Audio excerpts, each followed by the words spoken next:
नमस्कार, आप देख रहे हैं आज तक। आपके साथ मैं हूं अंजना ओम कश्यप। होली के दिन की ढेरों शुभकामनाएं आप सबको। लेकिन देखिए, राजनीति के नजरिए से देखिए तो यही होली कुछ लोगों के लिए रंग बिरंगी है तो कुछ पार्टियों के लिए बदरंग हो गई है।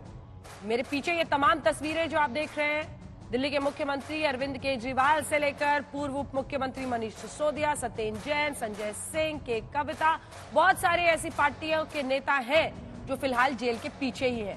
इधर दूसरी अन्य पार्टियों पर आइएगा तो हेमंत सोरेन से लेकर बहुत सारे ऐसे नाम आ जाएंगे सामने जिन्होंने एक के बाद एक तमाम आरोपों में उनको अब जेल के सलाखों के पीछे ये होली बितानी पड़ रही है। बहरहाल इन तमाम मुद्दों पर आज हम चर्चा करेंगे, क्योंकि विपक्ष बार बार आरोप लगाता है कि एजेंसी इसका दुरुपयोग करके सरकार जानबूझकर लोकसभा चुनावों के पहले टारगेट कर रही है राजनीतिक पार्टियों को।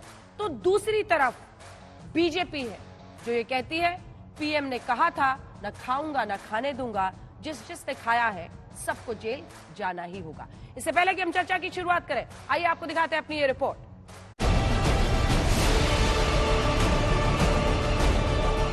शराब घोटाले के आरोपों से जुड़ी जांच की आंच आखिरकार दिल्ली के मुख्यमंत्री अरविंद केजरीवाल तक पहुंच गई। ईडी के मुताबिक शराब घोटाले में दिल्ली के सीएम केजरीवाल के खिलाफ पुख्ता सबूत हैं। यानी जांच के चक्रव्यूह में अरविंद केजरीवाल पूरी तरह फंस चुके हैं। आरोप के मुताबिक घोटाले में हर किरदार का अपना रोल था। सबसे बड़ी भूमिका केजरीवाल ने निभाई। शराब कारोबारियों से डील करके आबकारी नीति का ड्राफ्ट तैयार करवाया। ईडी की माने तो शराब घोटाले के सूत्रधार कोई और नहीं बल्कि दिल्ली के मुख्यमंत्री अरविंद केजरीवाल हैं। यानी केजरीवाल ने ही घोटाले की पूरी स्क्रिप्ट लिखी। आरोप के अनुसार केजरीवाल के खिलाफ 100 करोड़ की डर्टी डील के बदले आबकारी नीति बनाने और लागू करने के पुख्ता सबूत हैं। केजरीवाल ने आबकारी नीति बनाने से पहले शराब कारोबार से जुड़ी लॉबी से डील की। डील के तहत आबकारी नीति में कारोबारियों को सीधे फायदा पहुंचाने के प्रावधान डाले गए। आरोप के मुताबिक घोटाले को अरविंद केजरीवाल ने तेलंगाना के पूर्व सीएम केसीआर की बेटी के कविता की मदद से अंजाम दिया। शराब नीति के बदले अरविंद केजरीवाल को 100 करोड़ की घूस मिली। केजरीवाल के खिलाफ ईडी के पास कविता के कर्मचारी की गवाही है।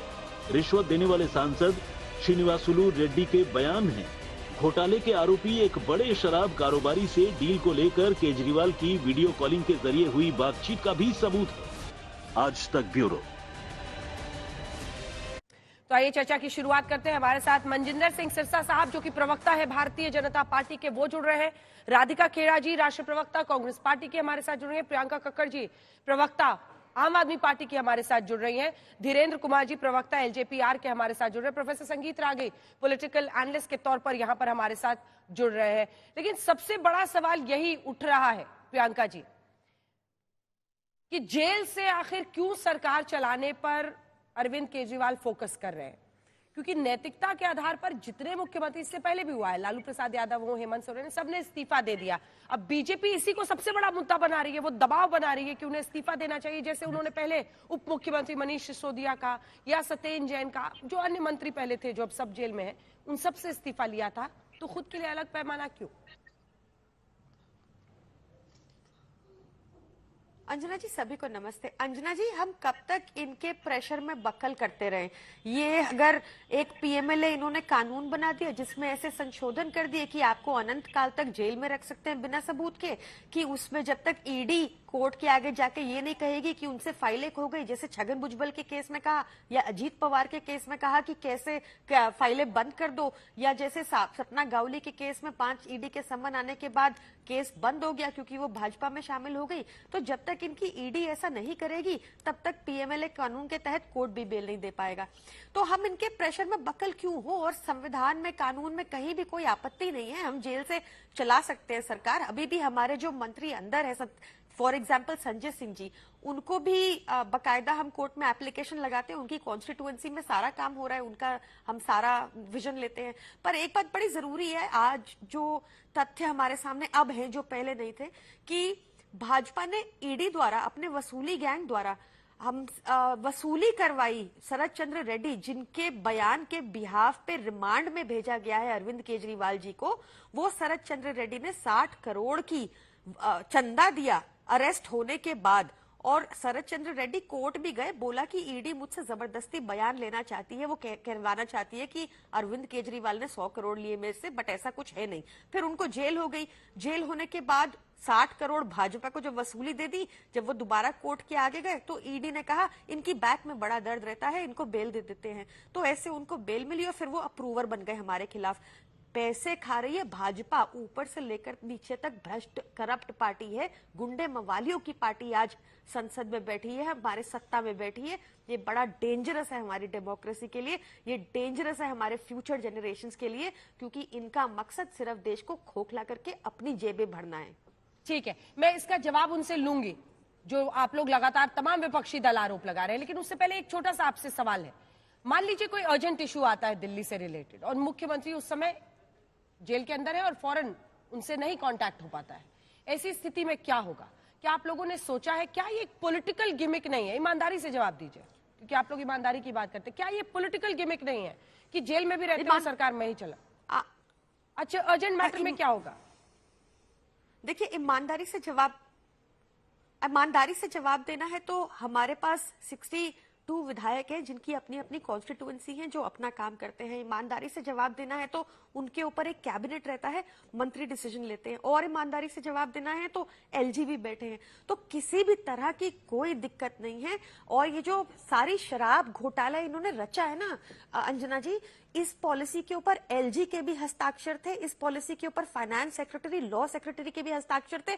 तो उनसे तो कोई सवाल जवाब हो नहीं रहा। उसका मतलब ये थोड़ी है कि वो साफ सुथरे हैं। उनके आगे तो प्रमाण आ गए कि 60 करोड़ भाजपा को मिला, तभी जाके बेल हुई शरद चंद्र रेड्डी की, तभी वो अप्रूवर बने, तभी सरकारी गवाह बने। जवाब दीजिए। इनके दबाव में थोड़ी आ जाएंगे हम। ये तो कानूनी बदल। जवाब दीजिए। चुनाव करीब है, एक एक करके 2 मुख्यमंत्री तो अब हो ही गए जिनको आपने अरेस्ट कर लिया है। विपक्ष का आरोप है महुआ मोइत्रा हो, उन पर लगातार रेड्स हो रही हैं। इधर कांग्रेस पार्टी का आरोप है कि उनके अकाउंट्स को हालांकि लेन में रखा गया है 115 करोड़, इनकम टैक्स के जरिए उनके सीधे अकाउंट्स को टारगेट हो रहा है। राहुल गांधी कह रहे हैं कि ट्रेन तक के टिकट खरीदने के पैसे नहीं है पार्टी के पास। क्या विपक्षी पार्टियों को अपनी एजेंसियों के जरिए आप चुनाव के एन पहले टारगेट कर रहे हैं? तो मैं आपको एक एक करके आपके सारे सवालों के जवाब देता हूं। अंजना जी, सबसे इंपॉर्टेंट ये है जो अभी कहा गया आम आदमी पार्टी के प्रवक्ता द्वारा कि जी हमें तो अनलिमिटेड देर तक जेल में रख रहे हैं। जी, आपको ईडी पे विश्वास नहीं है, ठीक है, आपको सीबीआई पे भी नहीं है, ठीक है, आपको बीजेपी तो होगा भी नहीं, पर मैं आपको 10 जजेस, 10 जिसमें 4 सुप्रीम कोर्ट के हैं, 2 हाई कोर्ट के हैं, 3 लोअर कोर्ट के हैं, इनके जरा पढ़ के सुनाने लगूंगा, 1-1 मिनट के अंदर खत्म कर दूंगा। अरविंद केजरीवाल जी की बेल मैटर पे कहा जस्टिस सुरेश कुमार कैंत और जस्टिस मनोज जैन ने, we have heard arguments on the present application from both sides at length, however at this stage we are not inclined to grant any interim relief to the applicant petitioner which is Arvind Kejriwal. हमने पूरे सुने हैं argument, हम इनको कोई relief नहीं दे सकते। Special जज M.K. नकपाल साहब ने, सीबीआई जज ने क्या बोला मनीष सिसोदिया जी के बारे में? Sisodia has played a most vital role in criminal conspiracy and has deeply involved in a formulation of well implementation of said policy. Dinesh Kumar ji high court के स्पेशल जज साहब ने क्या बोला? The court has observed the allegations are very serious in nature, bail rejected. Justice Sanjeev Khanna supreme court के जज साहब ने क्या कहा? One aspect regard to transfer of money of 338 crore is tentatively established. We dismiss the bail.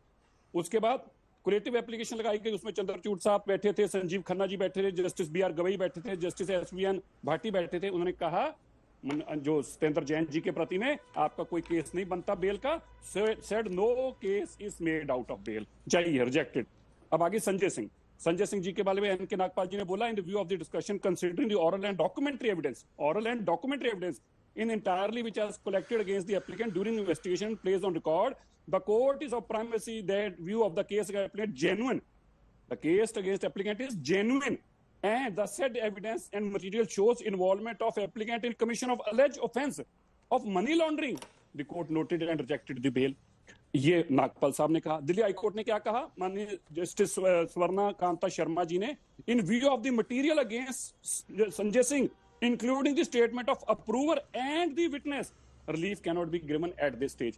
सारे जज गलत हैं, हाई कोर्ट गलत है, लोअर कोर्ट गलत है, सुप्रीम कोर्ट गलत है, ईडी गलत है, सीबीआई गलत है, कौन ठीक है जी? अरविंद केजरीवाल जी जो कहें वही सच है। अगली बात, अब बात आ गई, इन्होंने कहा एलजी को इन्वॉल्व क्यों नहीं किया?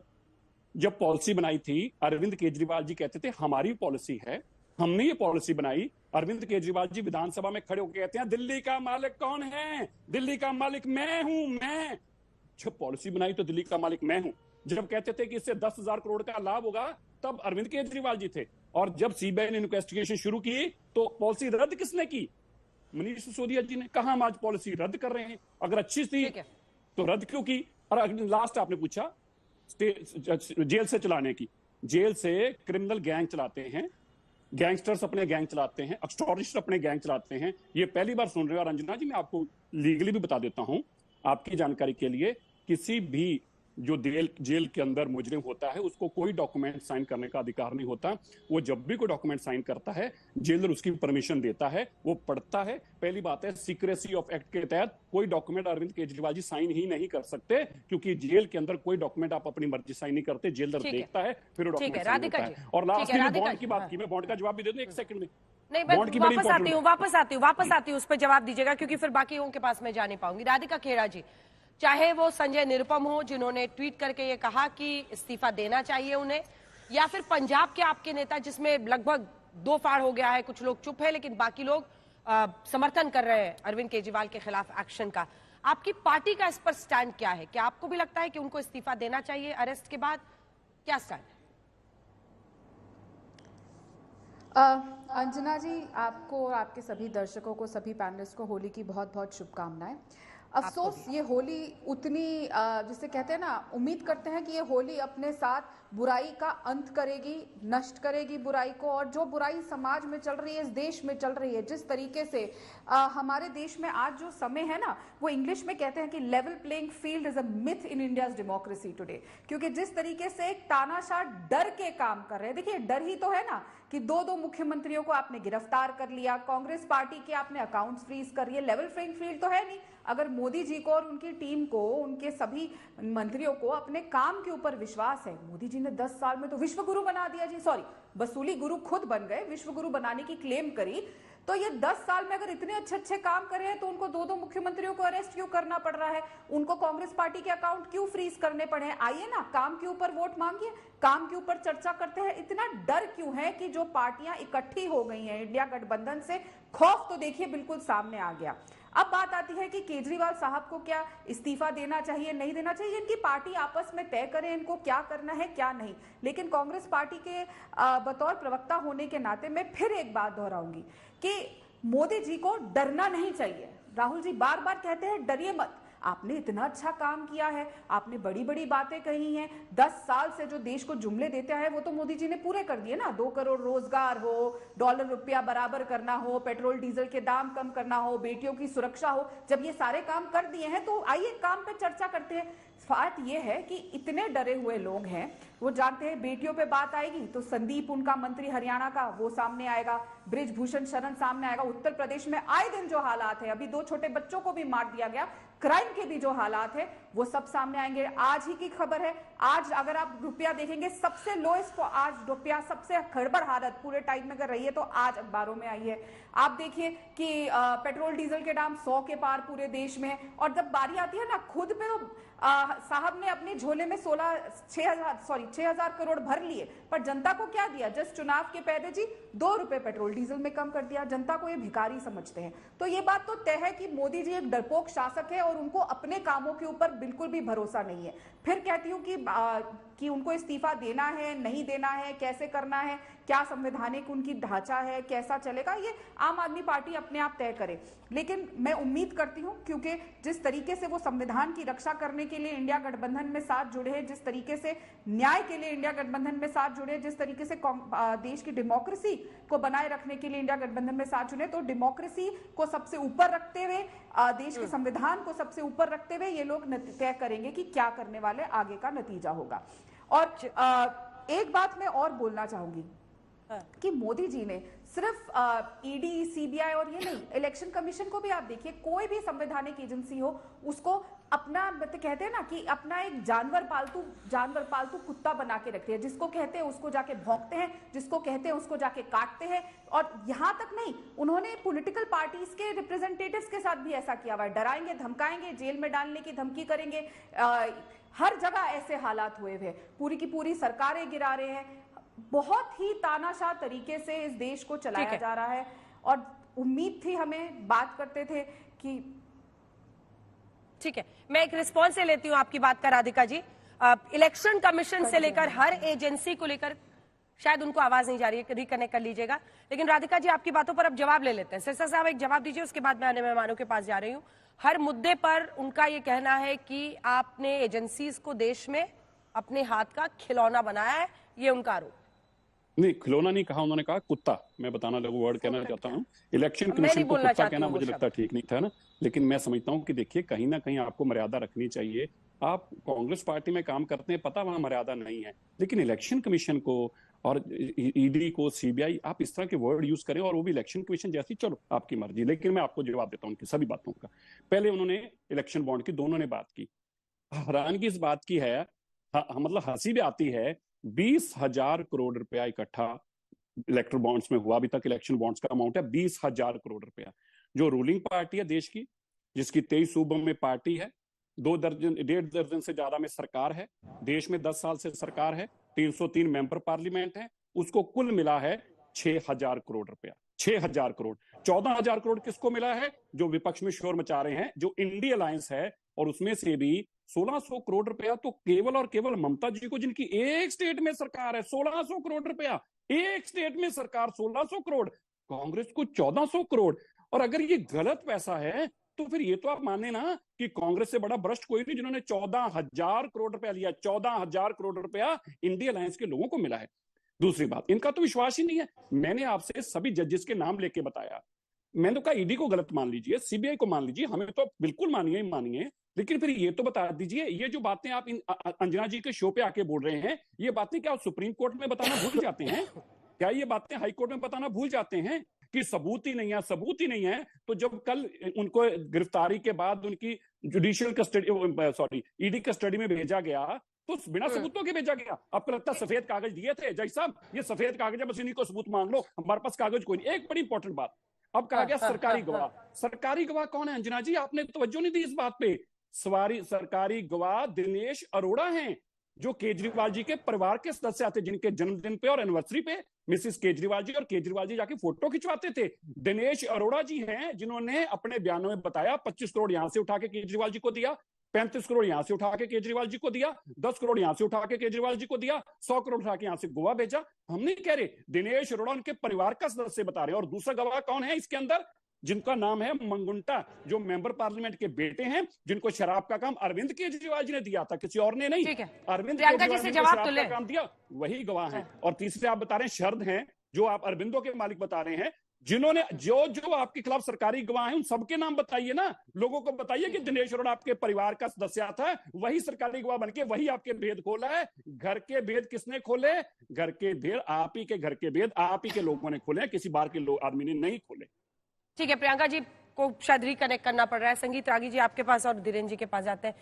इसमें पॉलिटिकली फायदा किसको होगा? देखिए, क्योंकि एक दिल्ली की सच्चाई रागी साहब ये है कि लोकसभा चुनाव में तो सारी की सारी सीटें दिल्ली दे देती है प्रधानमंत्री नरेंद्र मोदी को, लेकिन विधानसभा चुनाव में थंपिंग मेजॉरिटी आम आदमी पार्टी को मिलती है और वो सरकार बनाते हैं। ऐसे में क्या अरविंद केजरीवाल की लोकप्रियता बतौर सीएम नकारा जा सकता है दिल्ली में? कहीं इसका उल्टा असर तो नहीं पड़ जाएगा बीजेपी के प्रोस्पेक्ट्स को चुनाव में इस बार? अंजना जी, भ्रष्टाचार के मुद्दे को राजनीतिक लोकप्रियता और राजनीतिक अलोकप्रियता के पैमाने पर नहीं आंका जाना चाहिए। ये हैरानी हो रही है कि अरविंद केजरीवाल जिस राजनीति की गंदगी को साफ करने के लिए राजनीति में आए थे, आज उनके राजनीतिक मूल्यबोध की सीमा इतनी गिर गई है कि वो कह रहे हैं कि हम जेल से चला सकते हैं। मदन लाल खुराना का नाम एक डायरी में आया था। उमा भारती का एक नॉन अवेलेबल एक वारंट जारी हुआ था कर्नाटक के हुबली मामले में, और उन दोनों ने तत्काल इस्तीफा दे दिया था। लाल कृष्ण आडवाणी का एक डायरी में नाम आया था। पवन बंसल कांग्रेस के ही नेता थे, सीबीआई ने बस उनको, सीबीआई डायरेक्टर ने पूछताछ के लिए उनको बुलाया था, उन्होंने रिजाइन कर दिया था। अरविंद केजरीवाल जो इतने बड़े मान करके चलते थे कि राजनीति में दिखाते थे कि अरे सोनिया गांधी को अरेस्ट क्यों नहीं कर लेते, राहुल गांधी को अरेस्ट क्यों नहीं किया जाता, आज वो इस स्तर पर गिर गए हैं कि जैसे एक हम लोग फिल्मी डायलॉग में डॉन बोला करता था, जेल की सलाखें हमें रोक नहीं सकती है, हम जेल की सलाखें तोड़ करके बाहर निकल जाएंगे। ये डायलॉग एक मुख्यमंत्री से प्रियंका जो का भी, मैं 2-3 और बातें कर देना चाहता हूं। देखिए, जल्दी शरद रेड्डी की बात में जाए आई, जल्दी, देखिए अरविंद वर्मा और शरद रेड्डी दोनों के बीच में अंतर करना चाहिए। जो अपराध में, संगीन अपराध में जो जेल में है, जो अपराध में ये बने हैं, वो शरद रेड्डी है। अरविंद वर्मा ने दिया है। तीसरी बात, देखिए चुनावी, जहां भी चुनावी बॉन्ड होता है या कहीं भी पैसा मिलता है, जो पार्टी सत्ता पक्ष में होती है उसको हमेशा ज्यादा मिलता है। यही कारण है कि आप देख रहे हैं कि बंगाल में टीएमसी को मिला है, बीजू जनता दल को मिला है, टीआरएस को मिला, बीआरएस को मिला है, डीएमके को मिला है। तो ये तो मुद्दा है ही नहीं। महत्वपूर्ण मुद्दा ये है कि अरविंद केजरीवाल इस शराब घोटाले में सम्मिलित हैं या नहीं है। हाईकोर्ट ने पेपर देखने के बाद ईडी को कहा कि आपने अरेस्ट इनको क्यों नहीं कर रहे हैं, आप इनको क्यों नहीं अरेस्ट कर रहे हैं। तो यहीं पर उनकी जो सारी नैतिकता के तकाजे थे वहीं खत्म हो जाते हैं, सारे विमर्श बंद हो जाते हैं। और ये कहना कि सारी एजेंसियां ही दुरुपयोग करती हैं, आप तुलना कर लीजिएगा जिन जिन पार्टियों के खिलाफ, नेताओं के खिलाफ आज चल रहे, चाहे वो टीएमसी हो, चाहे वो डीएमके हो, चाहे वो बीजू जनता दल का हो, चाहे किसे, यूपीए की सरकार में भी ईडी और सीबीआई ने उनके खिलाफ कार्रवाई की है या नहीं की है? ठीक है, सबने किया, उनके खिलाफ क्या है। एक बात बस 10 सेकंड खत्म कर रहा हूं। हाँ। नरेंद्र मोदी ने जो भी राजनीतिक रसूख वाले लोग थे जिन पर पहले हाथ नहीं रखा जाता था, नरेंद्र मोदी ने हाथ रखा है और ये राजनीति के लिए शुभ संकेत है। और मेरे पास नंबर्स है प्रियंका जी, ईडी की कार्रवाई क्योंकि ईडी की कार्रवाई में मोदी सरकार हो, यूपीए सरकार हो, टीएमसी पर अगर 19 बार ईडी ने कार्रवाई की है तो यूपीए सरकार में 7 बार टीएमसी पर कार्रवाई हुई, डीएमके पर 6 बार मोदी सरकार में तो 4 बार यूपीए सरकार में, बीएसपी पर 5 बार मोदी सरकार में तो 2 बार यूपीए सरकार में। तो क्षेत्रीय दलों पर ईडी की कार्रवाई कोई नई बात नहीं है, लेकिन 3-4 आरोप आप पर लगे हैं। बीच में आप डिस्कनेक्ट भी हो गई थी, सिरसा साहब ने भी हमला किया था, सबका जवाब दीजिए प्रियंका। तो संगीत रागे जी ने बाकी चीजें तो जब बोली उससे बहुत क्लियर हो गया कि इनको कानून की जानकारी कम है, but it's okay, it is not expected कि सबको कानून समझ आए, उनकी गलती नहीं है। बट एंड में वो सही बात बोल गए कि नरेंद्र मोदी जी ने सारे भ्रष्टाचारियों को सर पे हाथ रखा हुआ है और सबको वो अपनी पार्टी में ले आए हैं, चाहे वो हिमंत बिस्वा शर्मा हो, व्यापम स्कैम हो, वाटर लुइस स्कैम हो, अनगिनत scam, Narada scam, Saradha scam, सारे स्कैमस्टर, आदर्श स्कैम, सब भाजपा में आ गए हैं। अब अजीत पवार, उनकी फाइल भी बंद हो गई, सारे लोग भाजपा में आ गए। मैं दोबारा से शरद चंद्र रेड्डी की आपको बहुत, मेरे को जरूरी है ये क्लैरिटी क्योंकि दर्शकों को पता होना चाहिए। शरद चंद्र रेड्डी ने 9 नवंबर को बोला, जब उनको पकड़ा गया, कि मैंने कोई पैसा नहीं दिया ईडी को, अरविंद केजरीवाल जी को। उनको अरेस्ट कर लिया गया। इसके बाद वो फिर कोर्ट भी गए। कोर्ट में उन्होंने कहा कि मेरे पे दबाव है कि मैं अरविंद केजरीवाल के खिलाफ बयान दे दूं, पर मैं कैसे दूं क्योंकि मैंने कोई पैसा नहीं दिया। उनकी बेल रिजेक्ट कर दी। ईडी ने कहा further investigation needed, bail rejected. उसके बाद 6 महीने हो गए जेल में, तब जाकर 60 करोड़ दिया प्रधानमंत्री मोदी को। उसके बाद वो अप्रूवर टर्न हुए, उसके बाद बेल मिली। सरकारी गवाह बनने के बाद बहुत सारे महीनों के बाद अब उनको कल परसों याद आ गया कि हाँ 100 करोड़ अरविंद केजरीवाल जी को दिया था। तो ये एक प्रॉपर चैनल दिख रहा है, प्रॉपर कनेक्शन दिख रहा है, और मैं आपको आश्वस्त करती हूं कि कोर्ट इस पे हेवीली कम डाउन होगा। पहली बार प्रधानमंत्री मोदी की करप्शन पकड़ी गई है कागजों में, जवाब तो देना पड़ेगा। दूसरी चीज, सिरसा जी के टाइम मेरी आवाज डिस्कनेक्ट हो गई थी, तो मुझे पता नहीं उन्होंने क्या आरोप लगाए, बट मैं आपको ये एक और बड़ा सनसनीखेज खुलासा है ये जो इलेक्टोरल बॉन्ड्स के जरिए वो ये कह रहे हैं, ठीक है प्रियंका जी, वो ये कह रहे हैं कि जेल के अंदर से वो सरकार चला ही नहीं सकते हैं, क्योंकि कॉन्स्टिट्यूशन में तो ऐसा कोई प्रावधान नहीं है जो उन्हें रोकता है सीएम बने रहने से, उनको इस्तीफा नहीं देना है। लेकिन वो कह रहे हैं कि वो अंदर से दस्तखत कैसे करेंगे, क्योंकि कोई अगर बीच में व्यक्ति होगा जो पेपर लेके जाएगा तो ऑफिशियल सीक्रेट्स एक्ट को वो डिफाई करेंगे। इंपॉर्टेंट फैसले वो कैसे लेंगे जेल के अंदर से, ये वो पूछे। ऐसा कुछ नहीं है। जनहित के फैसले, जनहित की स्कीम्स पब्लिक होती है, ऐसा कोई सीक्रेट एक्ट वाला नहीं लगेगा इसमें, आप टेंशन मत लीजिए सिरसा जी। और अगर आपको इतनी मैंने तो ये कहा गैंगस्टर्स चलाते हैं, मैंने तो ये कहा था गैंगस्टर्स गैंग चलाते हैं, कि जेलों जब से गैंगस्टर्स के चलते हैं। एक सेकंड सर, सुनिए ना, ये गैंगस्टर्स चलाते हैं, एक्सटॉर्शनिस्ट जेल से चलाते हैं, लेकिन सरकार सुकेश चंद्रशेखर जिसकी आप बात गैंगस्टर मानते ही है ना, हैं, वो गैंगस्टर ही तो है। सुकेश सुकेश आपने आप खुद ही नाम उसकी ले दिया, बात सुनते हैं ना, आपको तो उसी की बात समझ आती है, किया जेल में, उन्हीं की अच्छा बात किया समझ आपने आती उसका है। नाम ही ले दिया, आप क्योंकि उसी ने जेल में बैठ के फ्रॉड किए थे। बंगारू जेल में से वो लोग लक्ष्मण की फ्रॉड पार्टी, करते मेरे हैं, को जेल में से सरकार नहीं चलती। सिरसा जी एक जवाब दीजिए ना। सुनिए, तो वो ये आरोप लगा रहे हैं कि जेल के अंदर से सरकार चल ही नहीं सकती, ऑफिशियल सीक्रेट एक्ट जो है वो डिफाई होगा, कई तरीके की मुश्किलें आएंगी। उस पर जवाब दीजिए प्लीज, एक दूसरे पर मत हमला कीजिएगा please, it's a request. Anjana ji, Priyanka ji, Anjana ji, ये ना ये परसेप्शन इसलिए बना रहे हैं क्योंकि इनको इलेक्टोरल बॉन्ड से, जो एक बहुत स्वतंत्र भारत का सबसे बड़ा घोटाला है, उससे नजर हटानी है, क्योंकि उसमें यह तक सामने आया कि मोदी जी ने कंपनियों से पैसे लिए और फिर रूल और लॉ बदल दिए ताकि उन कंपनियों को धंधा मिल पाए। ये इतने बड़े लेवल का स्कैम हुआ है हमारे देश में, इसलिए ये ऐसी बातें फैला रहे हैं जो इनकॉन्सिक्वेंशियल है। मेरा सिरसा जी से और भाजपाइयों से एक सवाल और है कि ऐसा कैसा कानून है पीएमएलए का कि हमारे से अगर चवन्नी रिकवर नहीं हुई, इन्वेस्टिगेशन ऑनगोइंग है, तो हमारे नेता 2-2 साल तक जेल में हैं और उनको बेल नहीं मिल रही। इसका मतलब क्या ये है हम करप्ट है, या ये है कि आपने जानबूझ के, आपकी ईडी ने बार बार फर्दर इन्वेस्टिगेशन नीडेड बोल बोल के उनको जेल में रखा है? आप बताइए, हमने क्या ड्रग्स का मामला, हमने इसी का जवाब ड्रग्स के आरोप है, हमने कोई रेप कर दिए, हमने कोई ब्रिजभूषण जनता पार्टी, आपके ब्रिजभूषण ने तो कैमरा पे मान लिया मर्डर, फिर भी वो आपके साथ घूम रहे हैं, वो तो जेल के अंदर होने चाहिए, मर्डर एडमिट कर चुके हैं वो कैमरा पे। प्रियंका जी इजाजत दे तो मैं आपको जवाब दूं इस चीज का। अब जवाब सुनिए, घूम रहे हैं।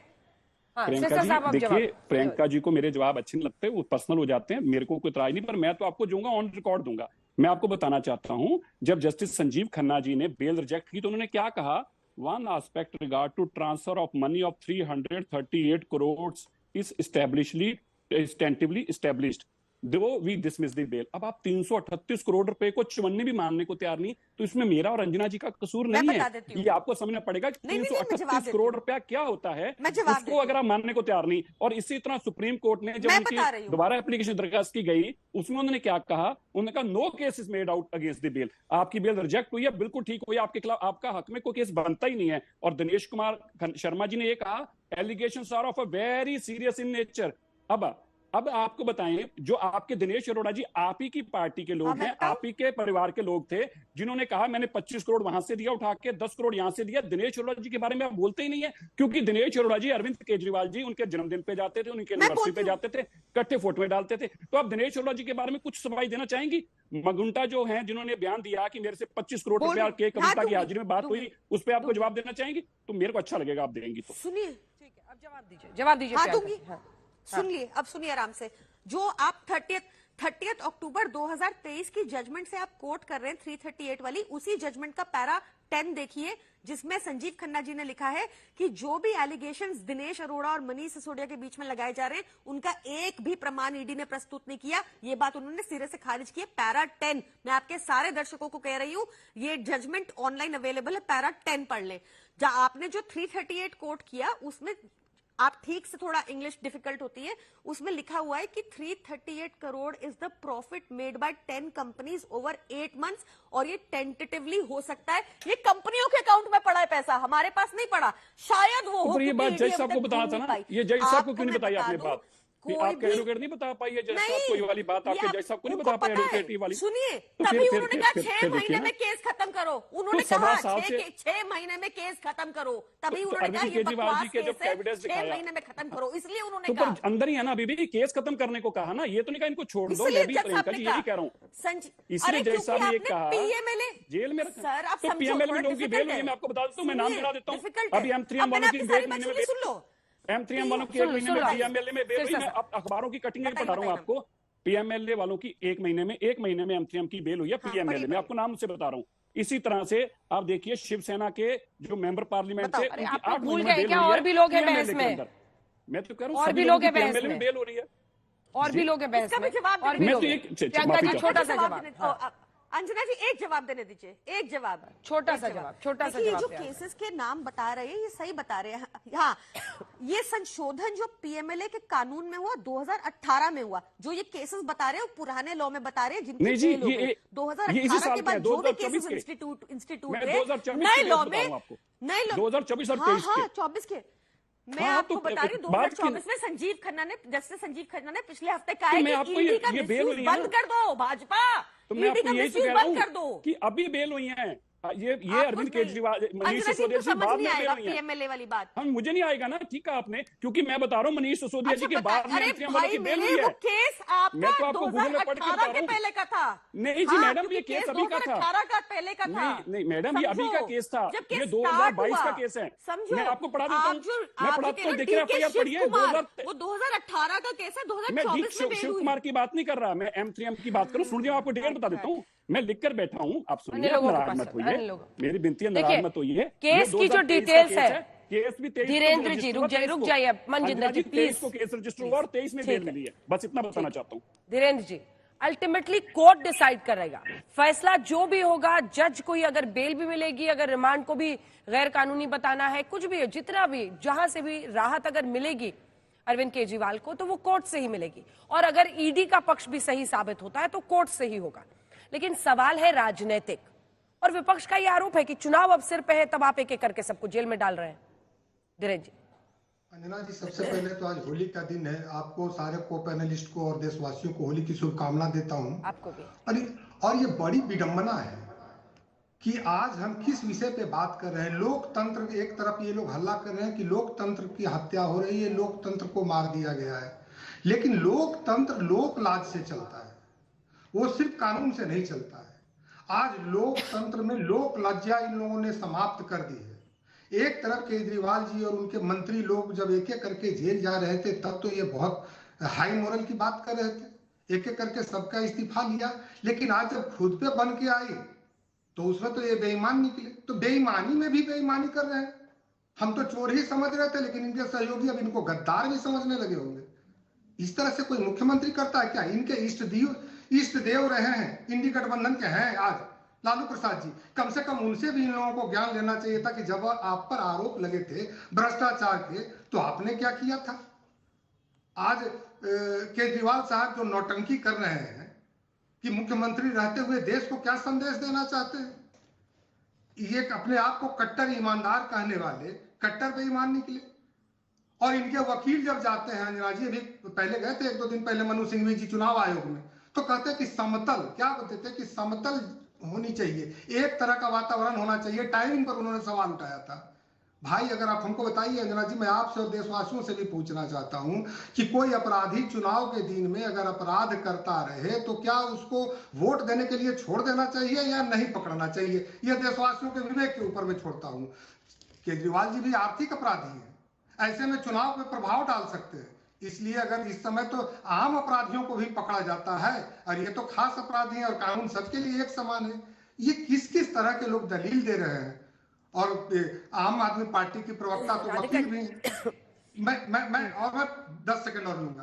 कांग्रेस पार्टी की मैं बात करता हूं, जब इन पर कानून की शक्ति आती है, शक्ति, तो ये शक्ति को भी नहीं भूलते हैं। या तो इनके नेता को शक्ति और शक्ति में समझ नहीं है कि दोनों शब्द क्या है, अन्यथा उसी शक्ति के चलते ये शक्ति को भी गाली देते हैं। तो चुनाव जीतने के लिए जितने भी तरह के हथकंडे अपनाना हो, ये लोग अपना रहे हैं। आरोग्यशाला, पाठशाला की बात करते हैं, लेकिन पैसे बनाते हैं मधुशाला की, जिस पर मधुशाला पर ये बात नहीं करते हैं। कुल मिला के यही कहते हैं कि ये केजरीवाल जी और कांग्रेस और इंडी की नौटंकी है, जिस पर हमारे मोदी की गारंटी जो है, भ्रष्टाचार को हम समाप्त करेंगे, वो होके रहेगा और देश नंबर 1 बनेगा। ठीक है राधिका जी, आपका जवाब सबकी बातों पर, और साथ ही एक प्रश्न भी है, और वो प्रश्न ये है कि इससे पहले भी विपक्ष के नेता एकजुट होकर न्यायालय गए थे कि हमें टारगेट किया जा रहा है, हमें अरेस्ट से राहत दी जाए। कोर्ट ने इनकार कर दिया कि आप भी आम व्यक्ति की तरह है, अगर आपको भी न्यायालय की तरफ से वही प्रक्रिया का पालन करना होगा जो किसी आम व्यक्ति के लिए है। राधिका जी।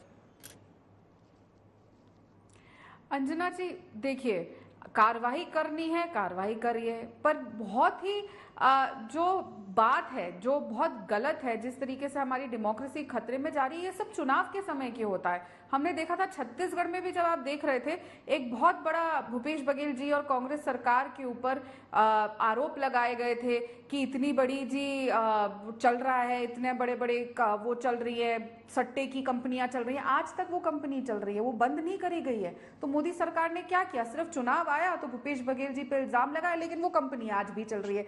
ठीक उसी तरीके से हम बार बार कह रहे हैं कि आप डर क्यों रहे हैं? लेवल प्लेइंग फील्ड पे बात करते हैं ना, करिए चर्चा। आपने क्या वादे किए थे? 10 साल की रिपोर्ट कार्ड है मोदी जी के पास। 56 इंच के सीने ने 56 काम तो किए होंगे, और अगर 56 काम किए हैं तो उनको बार बार ईडी, सीबीआई, इलेक्शन कमीशन, आप देखिए इलेक्शन कमीशन किस तरीके से काम कर रही है।